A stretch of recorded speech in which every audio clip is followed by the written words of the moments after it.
Judaism with Soul 27. We are not Orthodox Jews.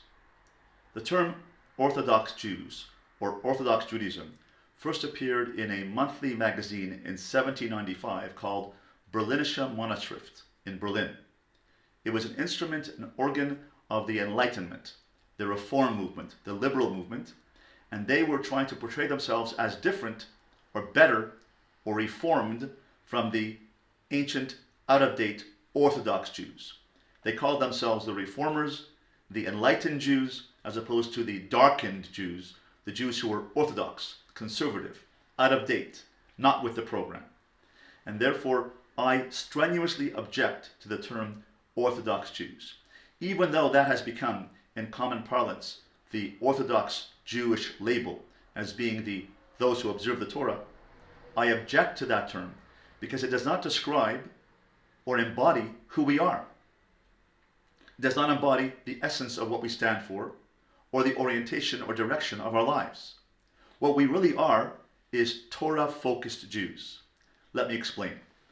The Gemara in Tainus, page 31a, says the following. Rabbi Elazar said, in the days to come, at the end of days, the Holy One, blessed be He, will form a circle for the righteous, and He, God, will sit in the middle in Gan Eden.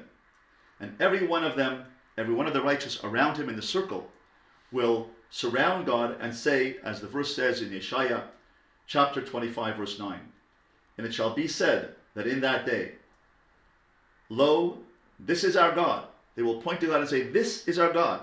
From around the circle, they'll say, this is our God, for whom we have waited, that He might save us. This, they point to God, this is the Lord, for whom we waited, and we will be glad and rejoice in His salvation. And this model of a circle and a Torah in the center, a circle and God in the center, finds its way throughout the Torah, and I'll share with you some examples. The first model is the Mishkan in the desert, the sanctuary, the portable sanctuary in the desert. It was in the center, and all the tribes were around it. Each of the tribes had its own flag, its own location, its own encampment, and the flags surrounded the Mishkan. In the center, the focus of all the tribes, the center, the lifeblood, the soul of the encampment was the Mishkan, the Torah, the Ten Commandments inside the Mishkan. The Kli Yakar in Bamidbar, chapter 2, Pasuk 2, verse 2, says the following. The tribes and flags on all four sides surrounding the Shekhinah, which means the Mishkan, the divine presence is the Shekhinah, the Mishkan, and the Aron Kodesh in the middle, was the focal point toward which all inclined. In similar fashion, when the sages say about the end of days, whereby Hashem will make a circle in Gan Eden, and His honor will be in the middle of the circle, as it says, and I will walk in your midst, Vayikra 26:12. And in the end of days, we will all point to the face of the Shekhinah, and so it is in this world. So the Kli Yakar says there's a parallel between the end of days, how we're going to stand in a circle, pointing to God, having a relationship with God, understanding divine providence and the whole course of Jewish history, that center focus, that God is our focus, our guide, divine providence.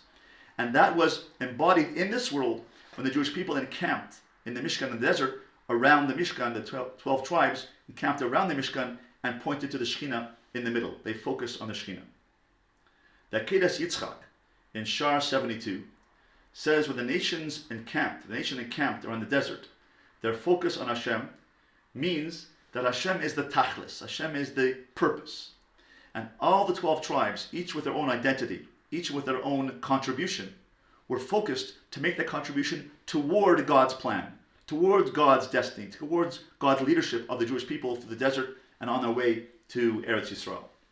And therefore the idea of centrality, that God is the center, the Mishkan is the center, is an idea that there is a purpose, there is a focus, and we're all joining together with our own uniqueness in our 12 tribes, our 12 flags, our 12 unique contributions toward the center.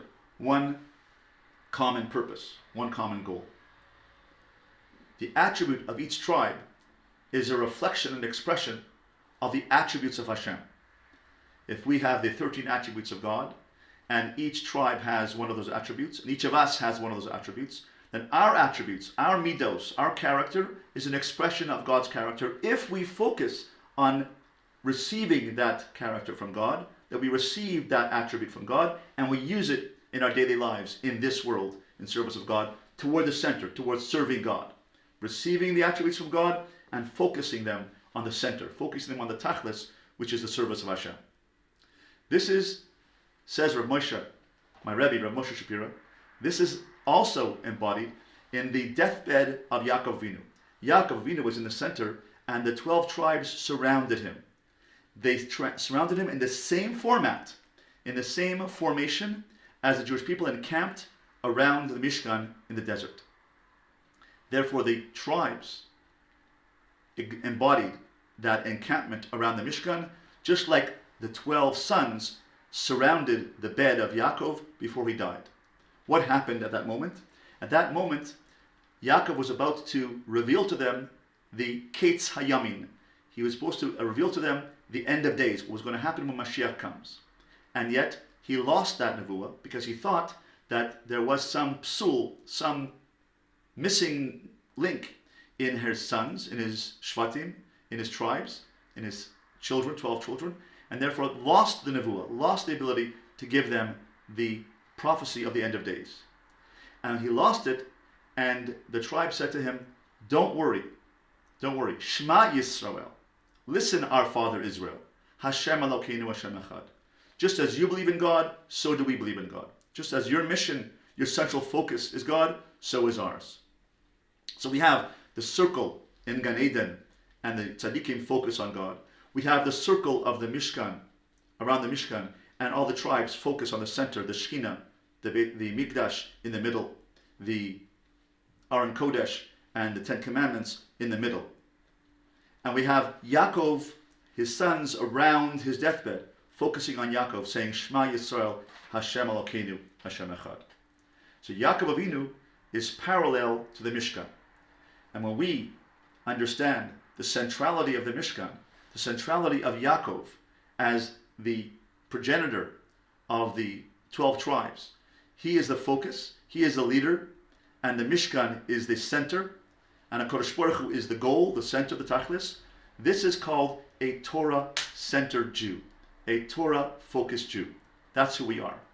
And therefore, we understand that the term Orthodox does not describe who we are, but Torah-centered Jews, Torah-focused Jews, is the essence of who we are.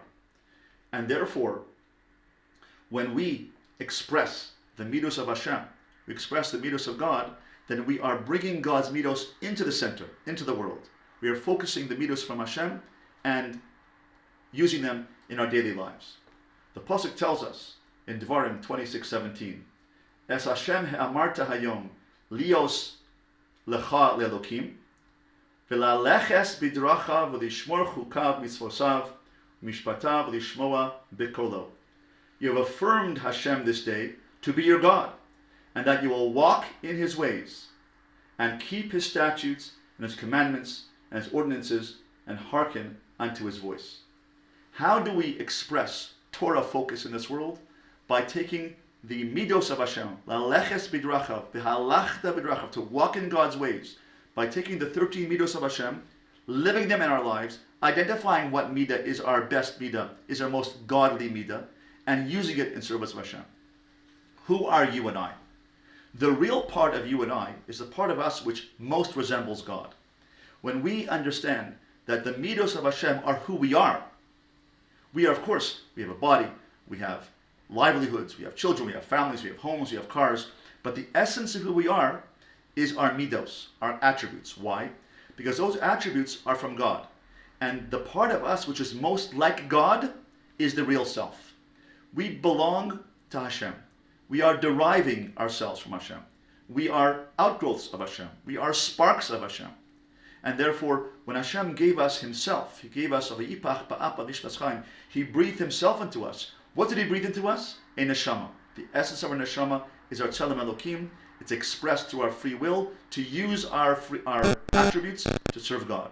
So the 13 attributes of God, when you identify which one is yours, is it Hashem Hashem, consistency, perseverance, Kale, leadership and vision, Rachum, compassion, Chanun, empathy, Erech Apayim, patience, laid back, Rav Chesed, always giving, Emes, honesty, integrity, Notzer Chesed, creativity, Nosei Avon V'Feshet V'Chata'ah, forgiveness, forgiving, letting go of resentments, V'Nakei, resilience, doing tshuva, coming back, bouncing back.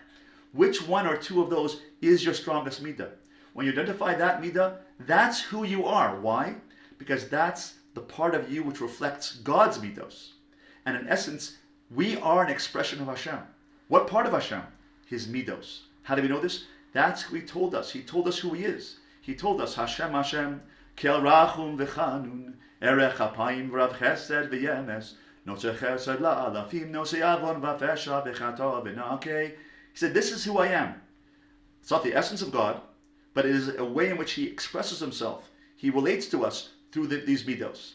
And therefore we can relate to God through these midos by identifying which midah is within us, which one of those, two of those, or three of those describes the theme of our life. Which is your strongest midah? Are you persevering? Are you dynamic and energetic? Kale. Are you creative? What's the theme of your life? What's the theme? What's the driving force? What's the driving theme of your life? What's the driving attribute which drives you? Is it compassion? Is it empathy? Is it truthfulness? Is it relentlessness? Perseverance? Is it creativity? Is it forgiveness? Is it resilience? Is it truthfulness? Is it compassion? Is it relaxed, chilled out? What is you? Who are you? When you define who you are, and you use that midah, and you focus it on Hashem, that's a Torah Focused Jew. The Ramchal tells us in Mesilas Yesharim, in the first chapter, he tells us the purpose of life is Torah u'mitzvos, avoda v'la'amod b'nisayon. Three things. Torah and mitzvos, learning Torah and doing mitzvos. Avoda, service. And la'amod b'nisayon, to withstand tests and travel and trials. Torah and mitzvos is learning Torah. How can we focus on God? By learning His Torah and applying it to our lives. Avoda, say the Meforshim, is our work on our midos. To serve God means to work on your midos and use them in the world. Use them with your wife. Use them with your husband. Use them with your family. Use them with your children. Use them with your colleagues. Use them at work. Use your midos and express godliness in the world through the use of our midos. And la'amod b'nisayon, to withstand tests and tribulations. Those three things are the essence of who we are. That's a Torah Focused Jew. Let's drop using the term Orthodox Jews. Let's become Torah Focused Jews by using the Torah mitzvos to learn the Torah, to live Torah, to experience Torah, to make it a way of life within ourselves. Avoda, using our midos, our character attributes, to serve God as He's the center, by using my attributes toward the center, toward the focus. He's the tachlis, to be like God. To walk like God, to be like God, to act like God, to be like God-like.